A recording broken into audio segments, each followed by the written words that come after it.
Bonsoir à tous, je suis ravie de vous retrouver. Nous sommes ensemble pour une heure de débat économique. Et le débat de ce soir porte sur le projet de loi sanitaire. Vous savez que le secteur de la santé actuellement est régi par une loi quasi obsolète, vieille de plus de 30 ans. Le Conseil des ministres a validé le projet de loi sur la santé, très attendu par les acteurs du secteur. Il interviendra donc en 2017. 2017 qui, nous savons, tous les signes précurseurs sont déjà là pour dire que ce sera une année très difficile, notamment sur le plan budgétaire.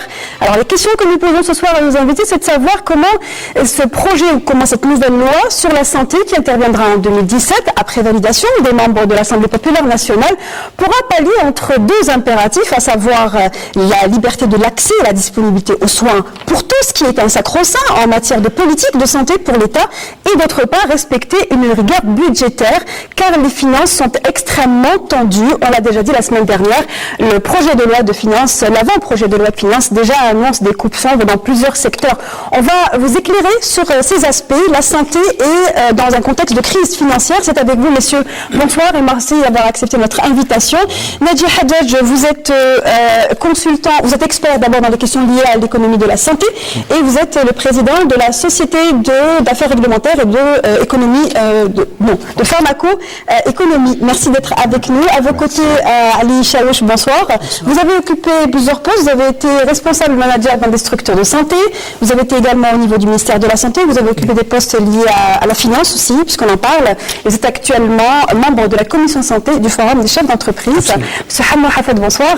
Et merci d'être là. Vous représentez le ministère de la Santé, de la population, de la réforme hospitalière. Vous êtes le directeur général de la pharmacie et des équipements de santé. Et à vos côtés, monsieur Lotfi Ben Ahmed, vous êtes le président du Conseil de l'Ordre des pharmaciens. Merci à vous tous d'être parmi nous. Vous le voyez donc en bas de l'image, le titre de l'émission c'est la santé par des temps de crise. La question est très sensible actuellement, sachant que l'État fait face à une nécessité de rigueur budgétaire dans différents secteurs. Un projet de loi sur la santé a été validé par le Conseil des ministres. Il interviendra donc en 2017. Je vous propose, avant d'entamer le débat, de voir ce qu'il y a à retenir de cette loi sanitaire à travers ce commentaire signé Wahab Sadouni. Le secteur de la santé, actuellement régi par une réglementation datant de 1985, attend avec impatience la nouvelle loi sur la santé. Celle-ci devrait pouvoir apporter un souffle nouveau et améliorer l'organisation, la disponibilité et l'accès aux soins et produits pharmaceutiques. Et même si le principe de santé gratuite n'est pas remis en cause, ce projet de loi intervient par des temps de crise et devra répondre à l'impératif de régulation des dépenses et des financements. L'aspect management des structures de santé est visé à travers l'établissement d'une gestion dite spécifique et de contrats d'objectifs assignés aux gestionnaires dans le but d'appliquer une meilleure rigueur dans la gestion et plus d'efficience dans les dépenses. Aussi, une refonte des rôles et statuts des acteurs de la santé publique est prévue dans le projet de loi sanitaire. Le secteur pharmaceutique figure parmi les grandes priorités du nouveau projet de loi, notamment pour ce qui est de la promotion de l'industrie locale. Un aspect longtemps réclamé par les acteurs du secteur, l'accent est mis sur l'importance de la protection et du développement de la production locale des médicaments. À titre d'exemple, la loi prévoit d'engager la responsabilité des opérateurs de produits pharmaceutiques, notamment en cas de tension sur les produits. Par ailleurs, la loi devrait pouvoir créer un climat d'investissement attractif, un préalable nécessaire si l'on veut voir émerger en Algérie une industrie pharmaceutique en phase avec les innovations technologiques. La nouvelle loi, qui garantit une production pharmaceutique de qualité, inclut de nouveaux types de médicaments qui sont les biosimilaires issus de la biotechnologie. Ces derniers représentent 30% du marché européen et sont les molécules qui seront à l'avenir les plus produites et consommées. À ce titre, une réglementation adaptée devrait accompagner le projet de pôle biotechnologique à Sidi Abdallah, lancé en 2012 entre le ministère de la Santé et la société américaine Pharma. Voici donc l'essentiel des points à retenir. Évidemment, le projet de loi sur la santé qui va bientôt être discuté par les membres de l'Assemblée contient bien des aspects et couvre l'ensemble du secteur. Nous avons relevé certains points et nous commençons donc par une question globale pour vous quatre, messieurs. Est-ce que selon vous, la loi sanitaire va comporter des aspects liés à plus de rigueur dans les dépenses sanitaires de manière globale? À vous, M. Hamid. Merci, Madame, de nous avoir invités et notamment pour partager avec vous les grands axes, justement, de ce projet de loi. Bien entendu, il faut d'abord insister sur le principe que ce projet de loi répond déjà à la problématique de l'organisation du système de santé en général. Et puis, il a trait également à un certain nombre de domaines qui n'ont pas connu de précision dans les différentes lois révisées jusque-là. Si on revient sur l'aspect lié à l'organisation du système de soins, l'axe majeur, justement, est basé sur la notion de circonscription. Si on devait juste répondre à votre question, c'est un point majeur, notamment pour qu'il y ait une mutualisation, donc autour de plusieurs établissements sur un bassin de population donné pour répondre justement aux besoins de la population avec la notion de médecin référent. Alors bien entendu, c'est une mutualisation aussi bien des moyens humains que matériels, mais surtout dans l'objectif de répondre de façon cohérente aux besoins de la population. Vous savez que dans le système de santé, il est basé notamment sur 3 niveaux en termes d'organisation.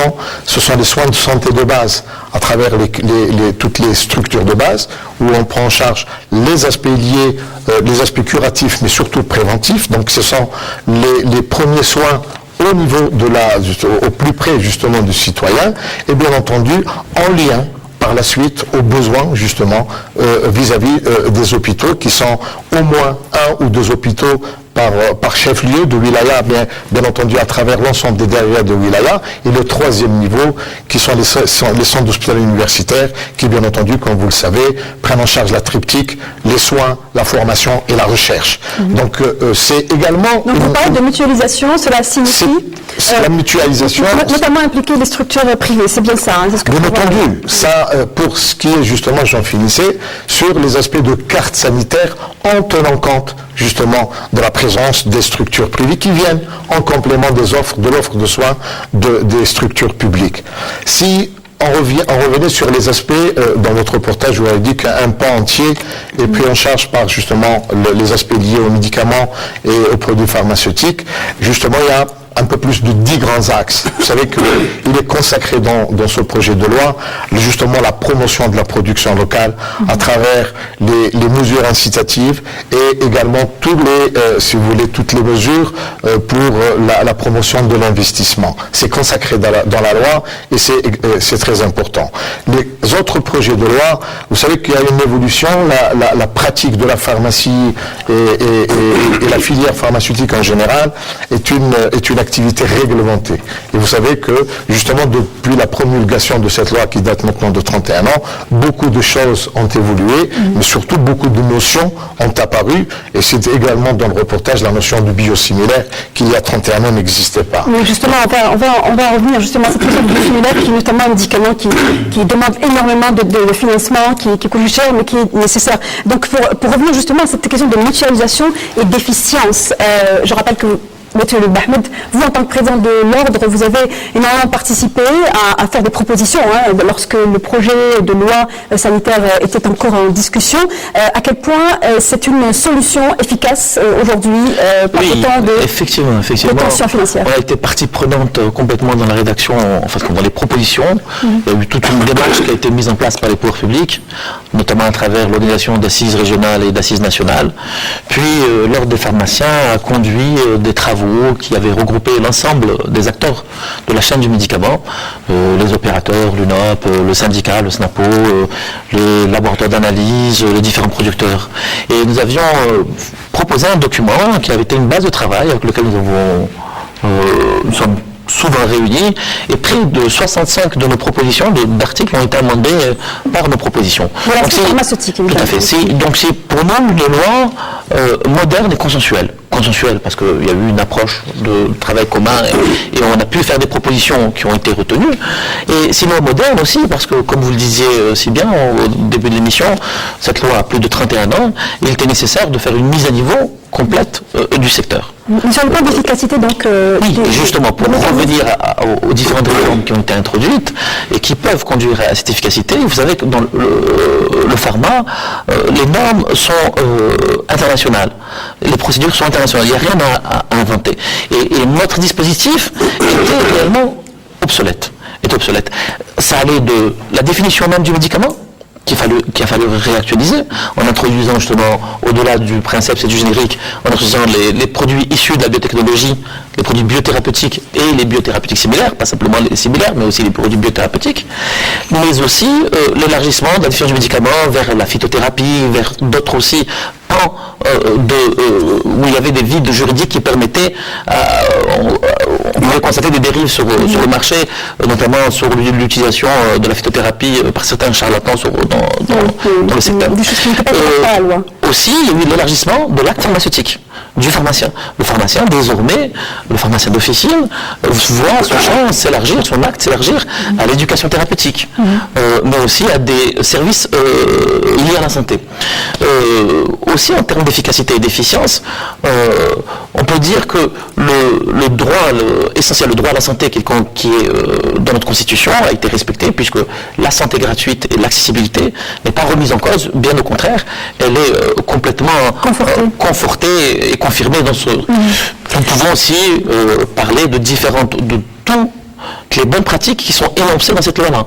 Il faut savoir que jusqu'au jour d'aujourd'hui, en Algérie, nous avions un certain nombre d'arrêtés, de circulaires, qui mettaient en place l'organisation et les exercices, que ce soit à l'hôpital, ou dans l'industrie, ou dans la distribution. Là, les bonnes pratiques opposables seront énoncées. Et enfin, comme ça a été aussi mentionné dans votre reportage, il y a la notion de sécurité, parce que bon, il y a la qualité, il y a l'accessibilité, mais aussi la disponibilité. Et la disponibilité, pour assurer la disponibilité, un dispositif va être mis en place, réglementaire qui suivra, et dans la loi, désormais, les laboratoires, les établissements pharmaceutiques, qu'on ne parlera plus d'importateurs, de grossistes, on utilisera une terminologie consacrée, qui est celle de l'établissement pharmaceutique, et les établissements pharmaceutiques devront avoir une existence juridique algérienne.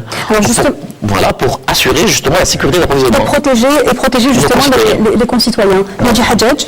Oui, pour revenir plus sur la thématique de la rigueur dans la loi, qu'est-ce qu'elle comporte? Il y a aussi un Conseil national d'évaluation qui est rattaché au ministère de la Santé, qui devrait être mis en place et qui, nous espérons, va inclure aussi des personnes de la société civile, des experts d'un peu partout, voire même de l'international. Parce que la première problématique qui se pose chez nous, c'est le diagnostic est fiable et une évaluation fiable. On a des bases de données qui sont fragiles, on a un éclatement des données, il faudrait les consolider pour savoir où est-ce qu'on va, où est-ce qu'on est exactement, pour savoir qu'est-ce qu'on peut faire et où est-ce qu'on doit aller. Ça, c'est le premier élément. Second élément, par la suite, c'est de former des gens, des capacités, parce que maintenant, il y a de nouveaux outils d'évaluation, de pharmacoéconomie, il y a des experts en affaires réglementaires. Là, c'était des bonnes volontés, c'est des gens qui ont, de par leur métier, leur travail, ont cumulé des expériences en affaires réglementaires. Mais maintenant, il faut former des gens en affaires réglementaires, en pharmacoéconomie et en nombre. Quel est l'enjeu justement de pouvoir analyser et évaluer la prescription médicale aujourd'hui? Pas seulement la prescription médicale. La prescription du médicament, puisqu'on va commencer par parler du médicament d'abord. De manière globale, le secteur de la santé en Algérie dépasse les 1000 milliards de dinars. C'est 5,3% du PIB. Donc c'est un impact, bien sûr, avant tout sanitaire, mais économique, et des enjeux économiques. Et à mon avis, vu la nature de notre système, qui va vers la gratuité des soins, c'est encore faible, vers 5,3. Mais je vous dis, c'est très faible. On devrait être à 10%, parce qu'on est un État, dans sa mentalité, dans sa réflexion, dans son historique, qui est un État égalitariste, un État social, un État distributeur. On ne va pas casser ça pour se retrouver dans le néant. Donc il y aura des investissements à faire, mais les faire à bon escient. Plus de 1000 milliards de dinars, comment ça se répartit? Près de 300 milliards, c'est la sécurité sociale. Plus de 300 milliards de dinars, c'est la santé, c'est le ministère de la Santé, les dotations. Et il y a ce qu'on appelle le out of pocket, ce qui sort de la poche des gens, qui est loin d'être négligeable. 27% des dépenses de santé sont assurées par... je pense pour plus de 30%. C'est un indicateur qui qui signifie quoi lorsqu'on parle d'économie, de la santé, que finalement une santé qui est censée être gratuite est financée partiellement, en bonne partie par le ménage. Tout à fait. Vous savez ce qu'on vient d'avancer en termes de part des ménages dans la dépense santé qui se situe entre 25 et 30% effectivement, c'est de rechercher combien dépense un pays dans sa globalité pour la santé des citoyens.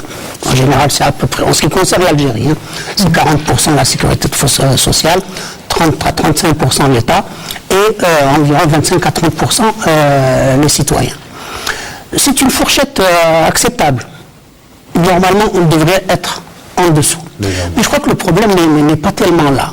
C'est la façon dont est dépensé l'argent pour la santé. Que ce soit l'État, que ce soit la sécurité sociale, que ce soit les individus.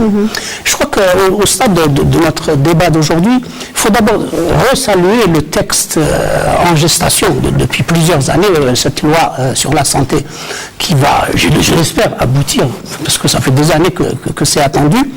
Mais je voudrais attirer l'attention également sur d'abord les grands principes qui y sont. C'est magnifique. Il faut saluer encore une fois. Mais les textes d'application seront d'une importance capitale. Seront d'une importance d'abord face à l'urgence, il faut les prendre assez rapidement. La voie réglementaire. La voie réglementaire qui va compléter, si vous voulez, qui va préciser. Je ne prends qu'un seul exemple. Quand l'État dit, on l'affirme dans la loi, l'État soutient à travers des mesures incitatives la production nationale, encourage la recherche et le développement pharmaceutique, notamment par la promotion de l'investissement.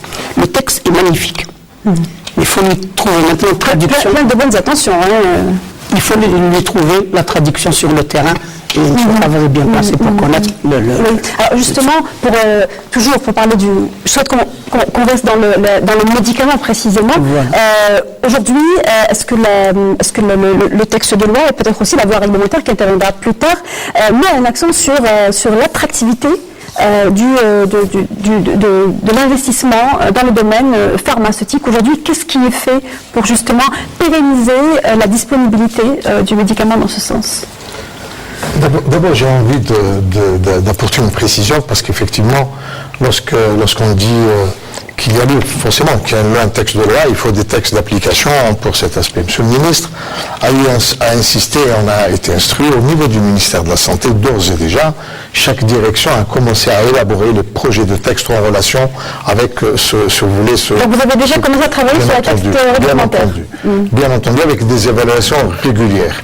Bien entendu, lorsqu'il s'agit de textes liés aux aspects très techniques, si on reste dans le médicament, et encore une fois, avec l'engagement de Monsieur le ministre, et surtout l'application de ces instructions conformément à ces engagements, bien entendu, un certain nombre de textes liés aux aspects techniques seront également partagés avec les partenaires, justement sur l'aspect, si vous voulez, de la conformité de ces textes.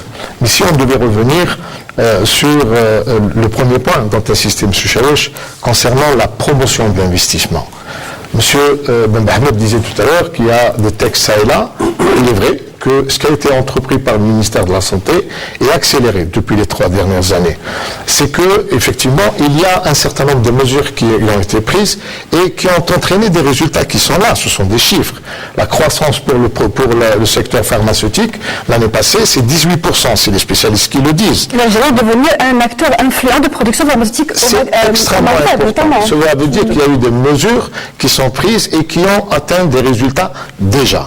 Si on devait prendre le nombre d'établissements pharmaceutiques juste dans le médicament, nous sommes déjà à 80 pour le médicament, ce qui est déjà extrêmement important lorsqu'on se retrouve. Là, il y a aussi à boire et à manger, il y a énormément de génériqueurs. Bon, mais il y a la carte des entreprises, enfin des laboratoires pharmaceutiques n'est pas totalement équilibrée par rapport à la demande. Non, attendez, juste pour cet aspect. Les investissements, les opérationnels sont là et c'est énorme. Si on devait prendre sur les 5 dernières années, il y a 5 ans, on était à moins de 60, nous sommes à 80, c'est énorme, comme unité de fabrication et de médicaments, toute la complexité. Si on devait prendre les chiffres, si vous voulez, de la part de la production locale, il y a 5 ans, on était à 27%.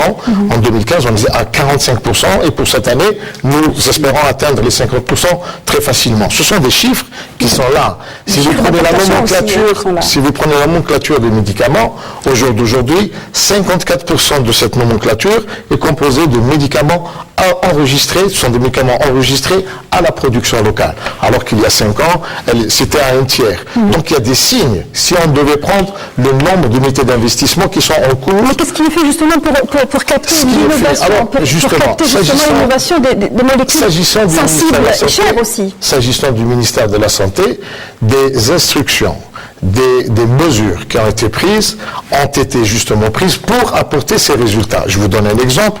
Nous avons révisé 2 fois, nous avons 358 produits, médicaments, qui sont interdits à l'importation du fait des capacités de la production locale, justement pour pouvoir répondre aux besoins du marché national.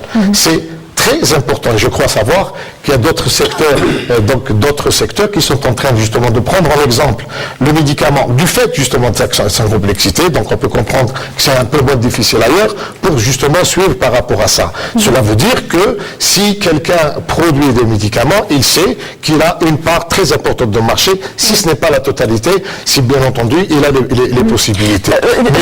Je voudrais faire réagir vos invités sur l'ancrage de la loi sur la promotion de l'investissement et la production, c'est pour aller de fait à plus de mesures incitatives et bien entendu à plus de résultats sur qui interviendront certainement dans le cadre des textes réglementaires dont parlait Ali Chaouch.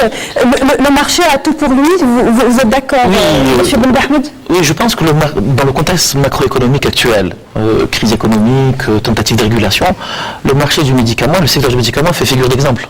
Pourquoi? Parce que ça fait 10-15 ans qu'il est régulé. Les prix sont enregistrés, sont fixés, sont négociés. Aujourd'hui, nos concitoyens voient bien que tous les prix augmentent de tous les produits. Ceux du médicament baissent. De 20 à 30%. Ce n'est pas pour arranger tout le monde dans le Oui, bien sûr, tout à fait. Il y a une discussion, bien sûr, sur la valorisation de la pharmaceutique et la rémunération des marges. Mais est-ce que les produits fabriqués localement sont interdits à l'importation? Les acteurs doivent produire. Donc, non, ce sont des thématiques, ce sont des process qui sont repris maintenant pour d'autres secteurs qu'on veut mettre dans l'automobile ou dans d'autres secteurs. On est passé de 0, enfin de 3-4% de production locale avec Saïdal à 50% de production locale en 10-15 ans. Vous imaginez si on avait le même bilan dans tous les secteurs de notre pays, on aurait été beaucoup moins dépendant et on vivrait cette crise avec beaucoup plus d'aisance. On aurait de meilleurs. Donc, régulation des prix, mais aujourd'hui, effectivement, comme vous le disiez à juste titre, il y a des enjeux, il y a ces nouvelles technologies, il y a ce besoin qu'a la population, il y a cette volonté des pouvoirs publics et de la population aussi d'être soignés sur des maladies qui coûtent très cher, comme l'oncologie, avec des produits. À juste titre, il y a aussi des plans et c'est là, très lourds, notamment les plans anti-cancer. Et c'est là, allez-y. C'est là où les outils de régulation sont fondamentalement importants, et la pharmacoéconomie, les algorithmes qui permettent aujourd'hui à la fois d'évaluer la dépense par rapport au coût et par rapport aussi aux économies qui peuvent être engendrées. C'est-à-dire un médicament peut coûter très cher, mais le fait de le consommer ou de l'acheter ou de le prescrire, ce médicament va peut-être avoir un coût sur le moment, mais aussi va engendrer des dépenses, des économies d'échelle, parce qu'il va réduire les hospitalisations, etc. Et aussi parce que c'est fabriqué localement, que ça crée des emplois, etc. Donc l'équation devient beaucoup plus compliquée. On n'est plus sur un marché tender où on voit simplement le plus petit prix, mais on voit aussi l'intérêt du pays, l'intérêt du développement. Et d'où la disponibilité des médicaments qui est relativement appréciable et appréciée en tout cas par la population. Je vais poser la question peut-être différemment à vous deux qui êtes spécialisés dans l'économie de la santé. Aujourd'hui, est-ce que nous arrivons à produire des molécules qui font appel à l'innovation et à de la recherche de pointe? Déjà, on peut produire de différentes façons. On peut pas seulement produire des médicaments, on peut produire de la recherche clinique, on peut produire des recherches en pharmacoéconomie, et ainsi de suite. On peut valoriser le secteur pharmaceutique de différentes manières.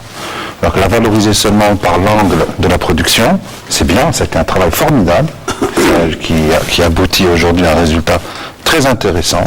On peut dire que le verre est aux 2 tiers plein. Mais il faut se projeter sur l'avenir. L'avenir, c'est quoi? C'est une réflexion stratégique. Demain, il y a des innovations thérapeutiques qui vont être sur le marché et qui continuent à arriver. Certaines leurs brevets sont en train de tomber. On peut parler des biosimilaires, essayer d'avoir une réflexion là-dessus. Il y a d'autres où on n'aura pas cette capacité. Ce ne sera pas possible, il ne faut pas se leurrer. Et là, il faudra mettre des mécanismes en place. On ne va pas priver la population d'innovation thérapeutique sous prétexte strict du budgétaire. Donc ce ne sera pas possible. Alors là, il faudra mettre en place des études pharmaco-économiques, une réflexion plus globale, des partenariats stratégiques, parce que le monde maintenant va vers la raréfaction des richesses et des produits, ainsi de suite. Demain, des laboratoires, vu les tensions qu'il y a dans le monde, peuvent blacklister un pays et lui interdire l'accès à des thérapies qui sont stratégiques pour eux.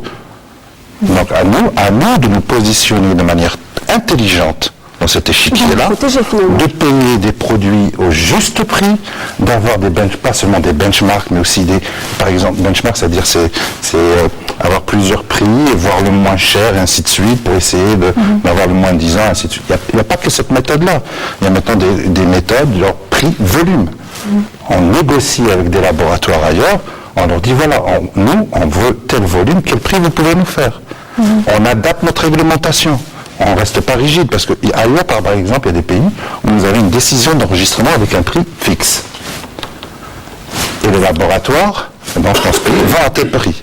Nous, dans les structures hospitalières, les centrales d'achat, ils arrivent à obtenir des réductions de 20, 30, 40% qui ne sont pas inscrits sur le plan réglementaire sur le document. C'est pas interdit. C'est une flexibilité que... C'est une flexibilité qu'on arrive à avoir. On devra peut-être entamer la réflexion. Sachant le poids lourd qui repose notamment sur la pharmacie centrale des hôpitaux, qui, elle, est en charge notamment d'importer des lignes de médicaments à mon avis, on pourrait obtenir des baisses de prix beaucoup plus importantes. Je ne sais pas si M. Hadjadj connaît un peu le fonctionnement de la détermination des prix. Je ne sais pas si on peut en parler, le problème ne se pose pas. Je sais qu'il y a un comité comme ça. Allez-y, laissez-le. Il y a un comité économique qui est interministériel. Ce comité économique a pour mission de fixer le prix du médicament, que ce soit le prix du médicament en hors taxe à la production, ce qu'on appelle le prix de cession sortie usine, ou le produit FOB s'agissant d'un produit. Il faut juste que vous sachiez, bien entendu, il travaille sur la base de règles et sur la base d'un benchmark. Donc ce benchmark, l'Algérie a sorti, donc le comité a sorti un document qui a été adressé à l'ensemble des opérateurs parce que c'est l'aspect lié à la transparence et ça a été accepté. Au jour d'aujourd'hui, tous les prix qui sont arrêtés par ce comité économique, les prix sont très avantageux. Je dis très avantageux parce qu'au passage, nous-mêmes, le comité économique des pouvoirs publics est benchmarké à l'international. Vous comprenez, on benchmark un pays où les prix sont avantageux. Ce que nous faisons, nous, mais bien entendu, entre-temps, nous également, nous sommes benchmarkés à l'international. C'est une très bonne chose. Cela veut dire que nous sommes dans la voie. S'agissant, et les prix qui sont arrêtés sont les moins chers au monde au moment de l'enregistrement. Chez nous, dans notre pays. Après, la différence, je parle juste cette précision.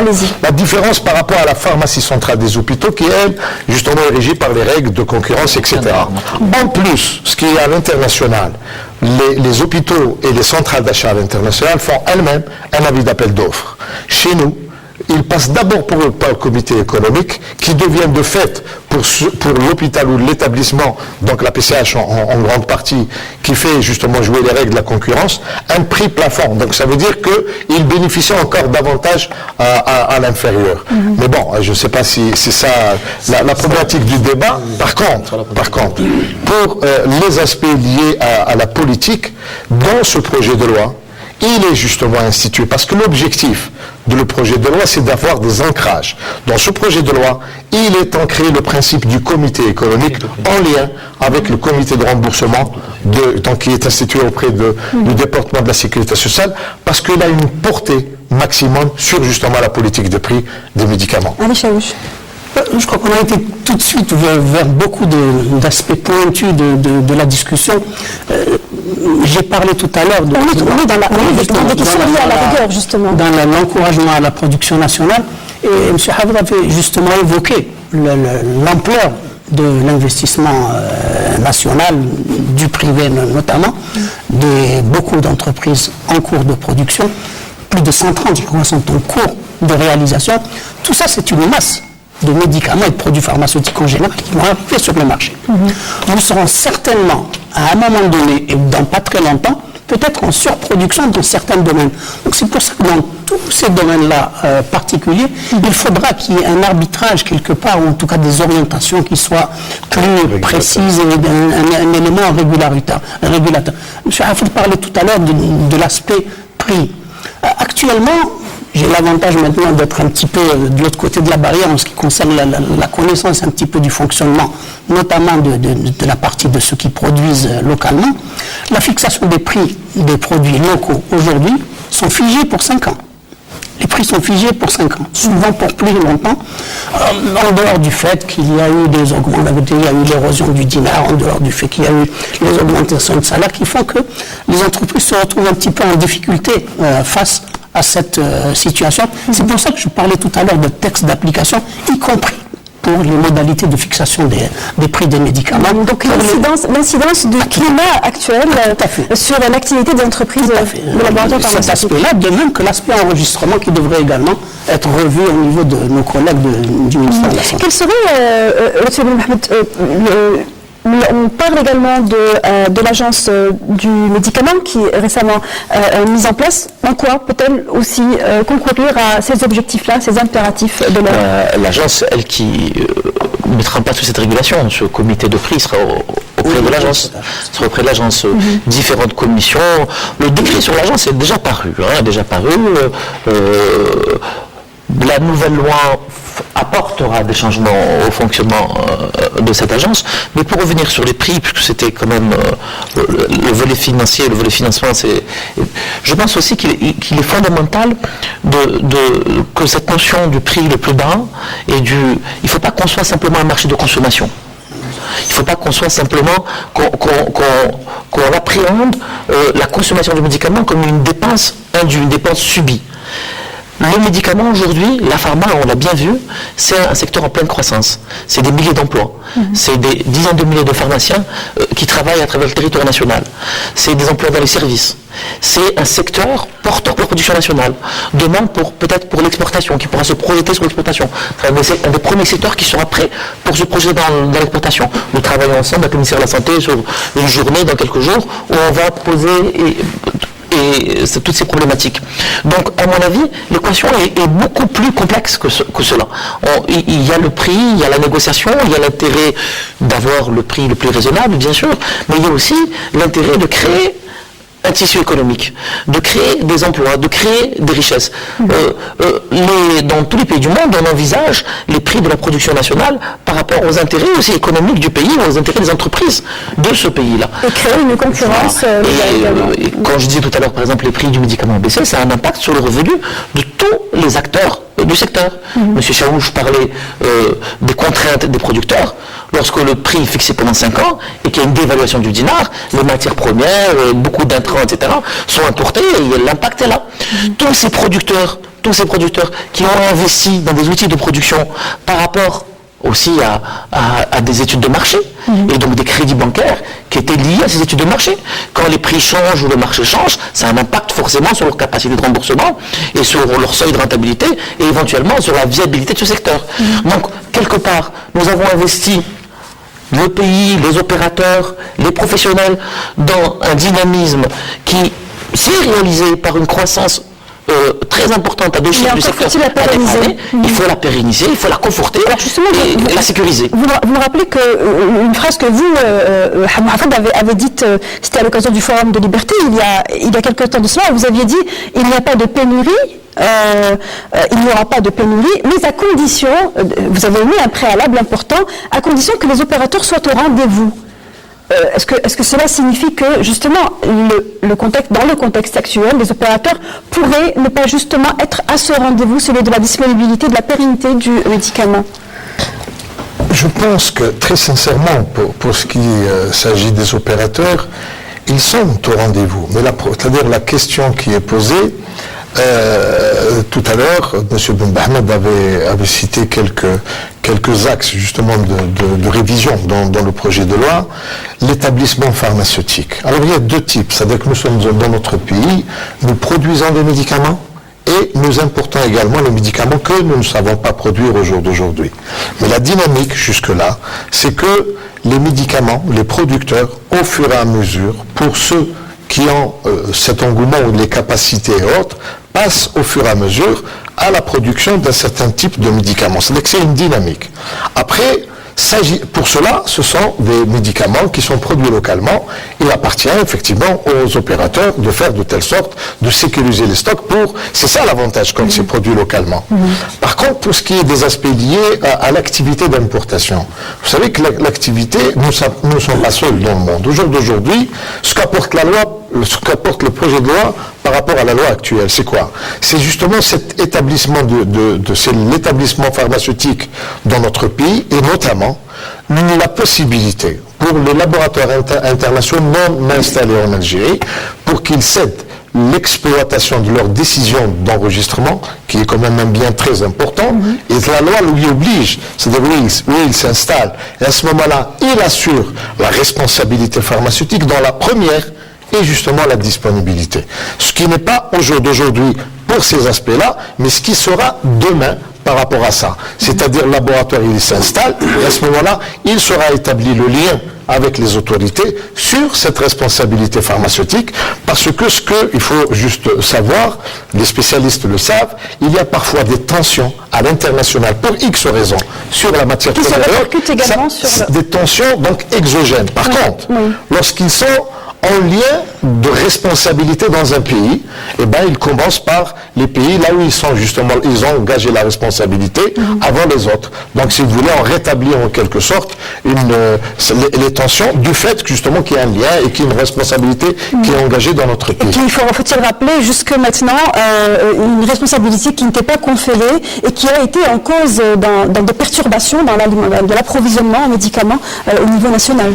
Oui, ça a été le cas à un moment donné, mais c'est de moins en moins. Bon, la situation est beaucoup plus apaisée. Il reste des petites tensions des tensions. Moi, je n'appelle pas ça des pénuries, c'est plutôt des ruptures qui sont liées à des raisons logistiques ou une surconsommation non prévue, justement parce qu'on arrive.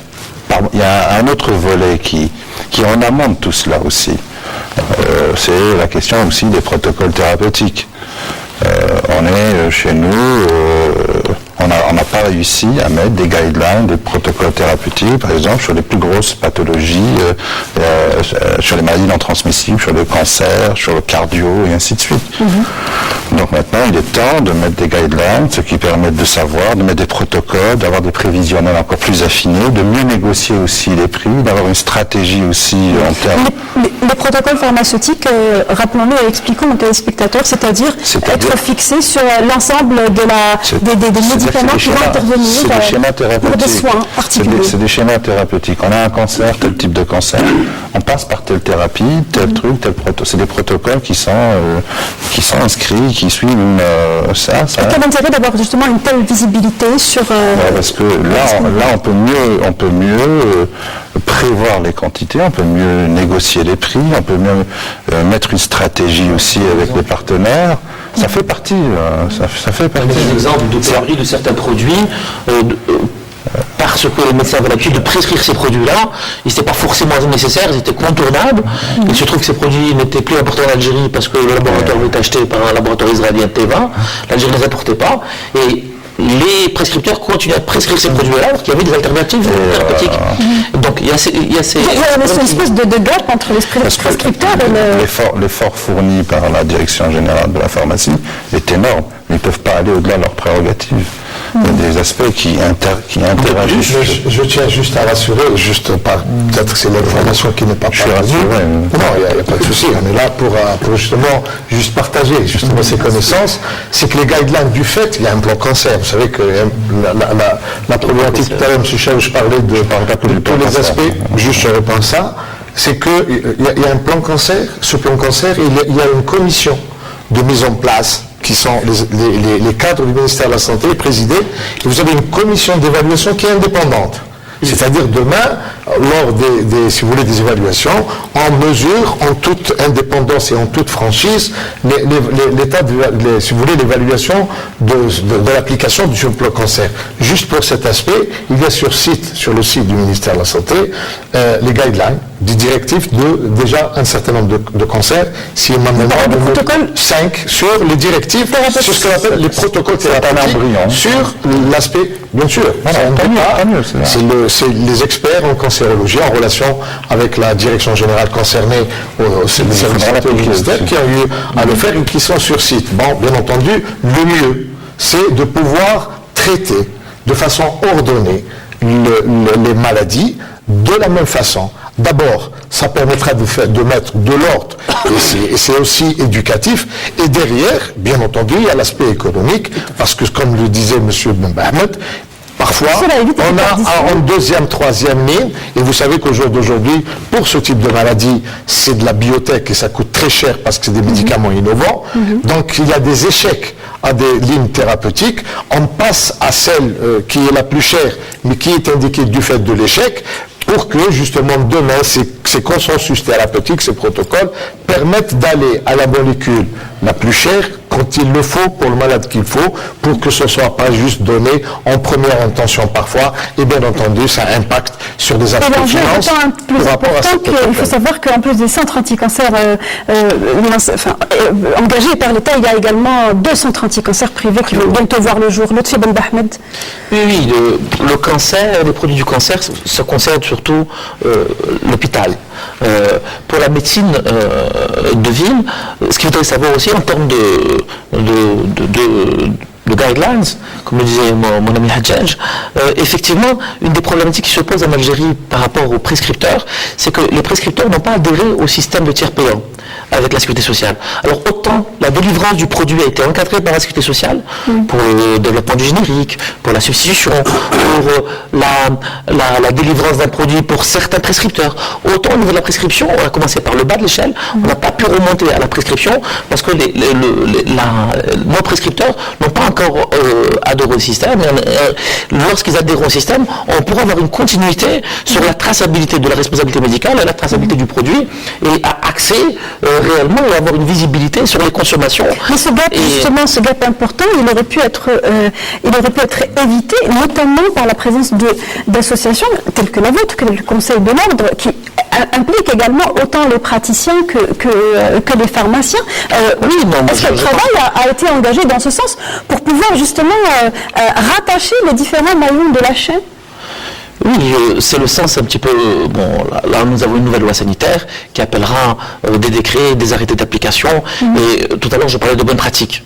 On peut parler de bonnes pratiques aussi dans l'acte médical, mais pour le pharma, il y avait aussi beaucoup d'insuffisances qui existaient dans la distribution ou dans la production, ou même dans l'officine, ou même pour la pharmacie hospitalière, ou la biologie médicale.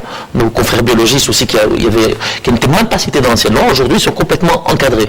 Donc c'est tout la mise en place de ces bonnes pratiques. Quand je disais que tout ce qui est guidelines, bonnes pratiques, c'est ce qui encadre le pharma dans le monde entier.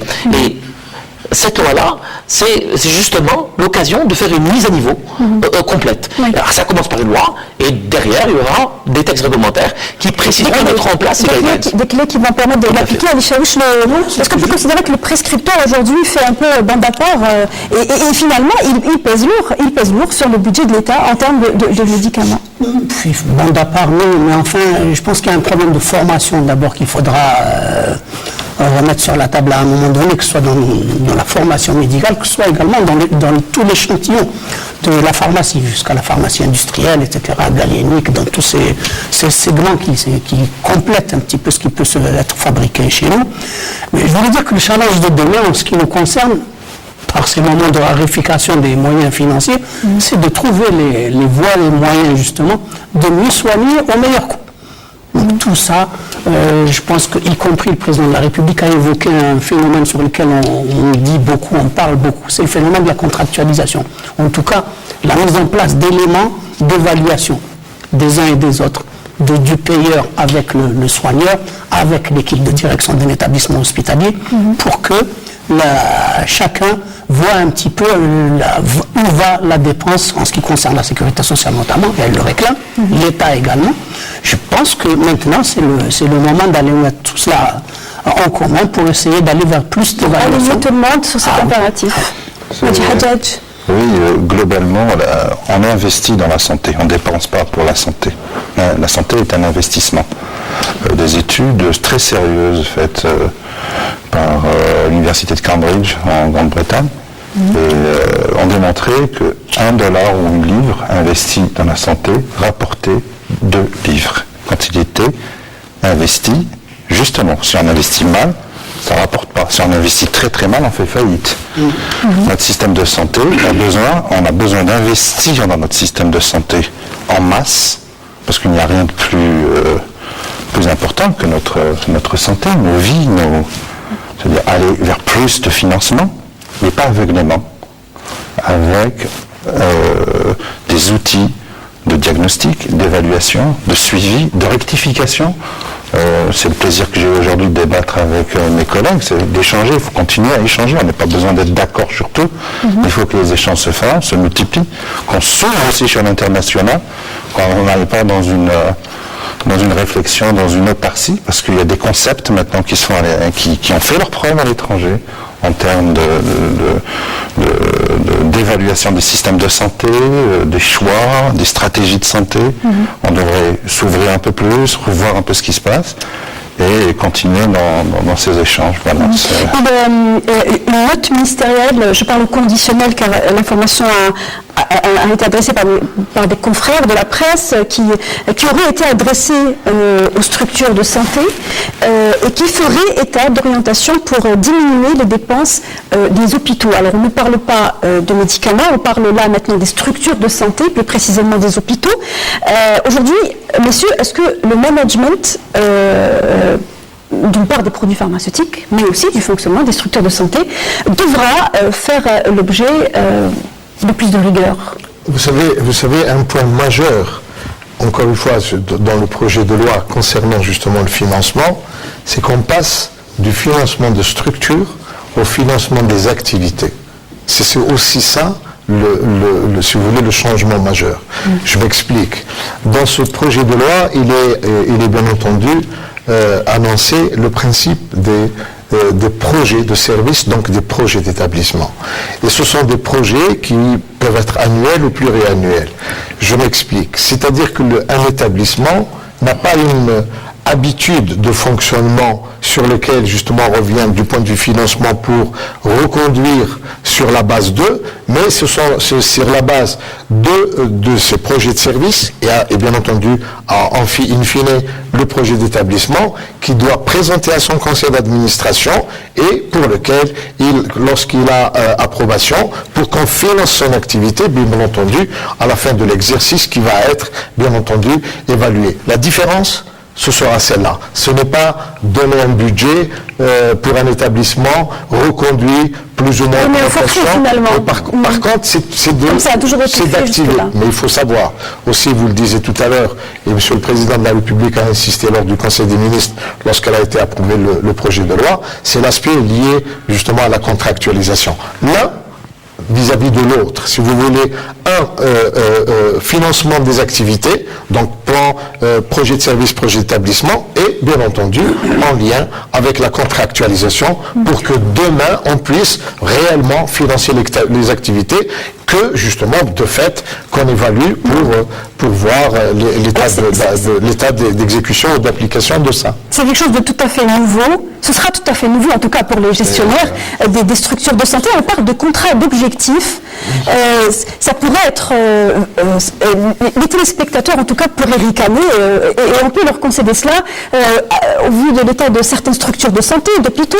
Aujourd'hui, on leur demande des contrats d'objectifs parce que vous avez été dans le management des structures de santé. Vous pensez que c'est de l'ordre du possible? C'est tout à fait nouveau. Hein. Vous savez, depuis quelques années déjà, un certain nombre d'établissements à l'initiative notamment de l'École nationale de santé publique à Al-Marsa, avant qu'elle ne devienne maintenant ENMAS, École nationale d'administration de la santé, a initié un certain nombre de contrats de services et de contrats de projets de services et de projets d'établissement qui ont abouti à des contrats de performance.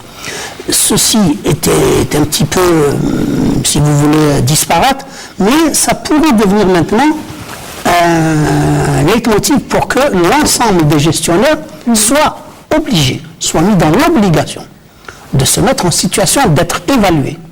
Et pour être évalué, il faut déjà un cahier de charge, qu'est-ce que vous attendez de moi, et l'évaluation après. Il faut une nomenclature aussi. Oui. Une nomenclature de différents actes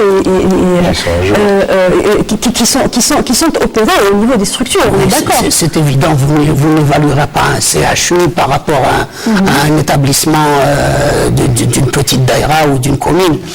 Un établissement hautement spécialisé aura d'autres éléments de performance que... Mais alors, si un contrat d'objectif est établi, cela signifie que le gestionnaire de la structure va s'engager sur un plan, et si ce plan n'aboutit pas, il se passera quoi par la suite? Et ça, c'est l'évaluation des gestionnaires. Déjà, exactement. Déjà, dans le projet de loi, le statut des établissements de santé va changer. Oui. Il sera un statut mixte. Il ne sera plus un établissement public à caractère administratif, avec un contrôle a priori. En quelque sorte, le gestionnaire était verrouillé, il devait soumettre à chaque fois ses dépenses, et il prenait des responsabilités, mais très limitées. Là, on veut aller sur plus, dans cette loi, on veut aller sur plus d'agilité, plus de réactivité.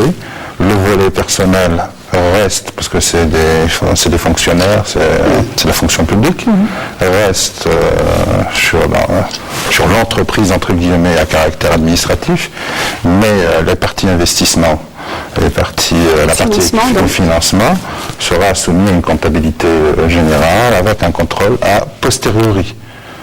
Ça peut être, il peut y après, mais c'est là aussi, comme le disait M. Chaouch, c'est de mettre en place, parce qu'il ne suffit pas de faire ça, c'est de mettre en place un système d'évaluation rigoureux. Un système qui existait déjà par le passé. Il n'y a pas que d'évaluation, là on va encore toucher encore plus loin, parce que si on parle rigueur, suivi, pointu, c'est l'inspection, c'est renforcer l'inspection. C'est vraiment renforcer l'inspection.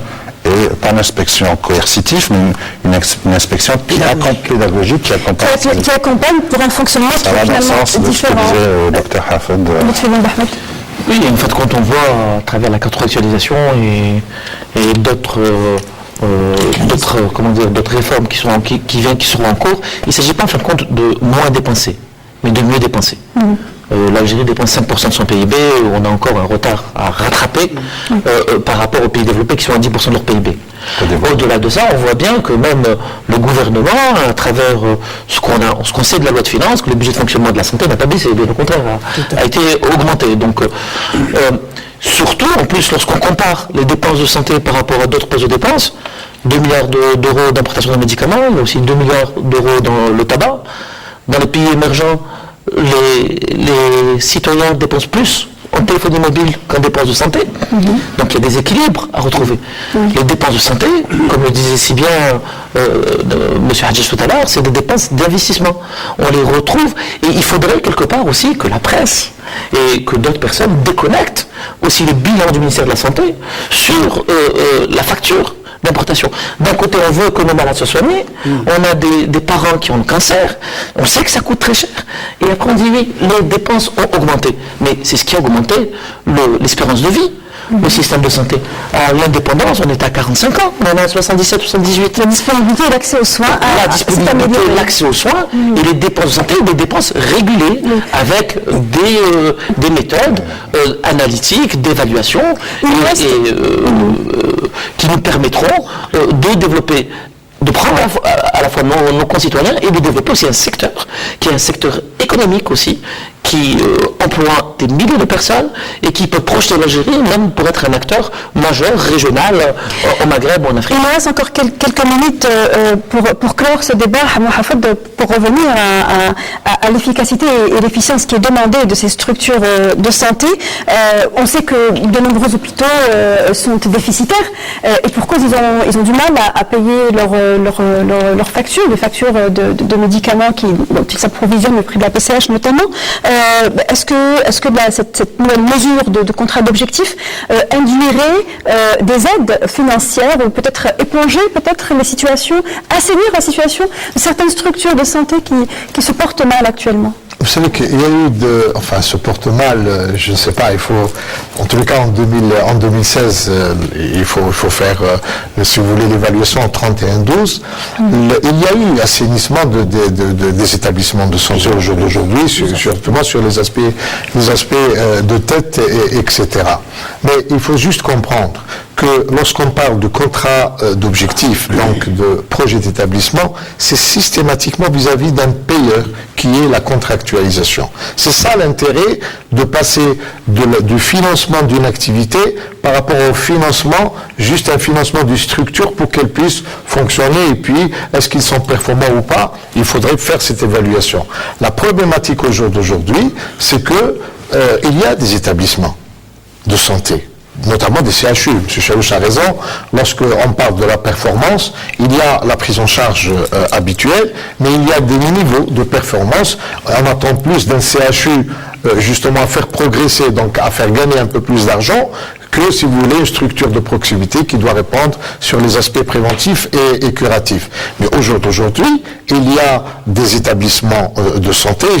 Je rappelle que nous avons l'expérience de l'HU Oran et de 5EH, qui on les appelle le HU, en fait c'est un CHU, du fait que son statut il est à gestion spécifique.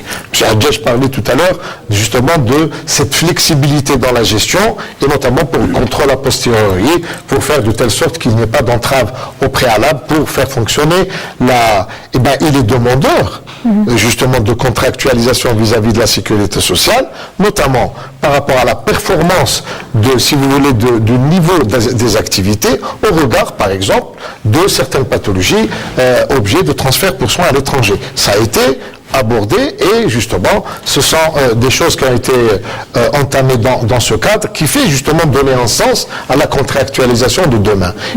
Ce sont des hôpitaux qui si vous voulez, pratiquent des activités en dynamique, en train de développement. Donc il y a, si on devait regarder sur les activités qui nécessitent parfois des transferts pour soins à l'étranger, c'est un challenge pour les hôpitaux algériens, pour les spécialistes, pour dire on est en mesure de réduire parce qu'il y a l'aspect de formation. Pour vous quatre, messieurs, très brièvement, si possible, on sait aujourd'hui qu'il y a des structures de santé qui ne disposent pas du strict nécessaire en termes de plateau technique, en termes d'analyse notamment. Beaucoup d'Algériens sont envoyés s'inédier faire leurs analyses chez le secteur privé. Est-ce qu'il est possible aujourd'hui, par le temps de crise, de prendre la décision de fermer des structures qui en fait ne sont pas au bon endroit ou peut-être ne disposent pas du nécessaire?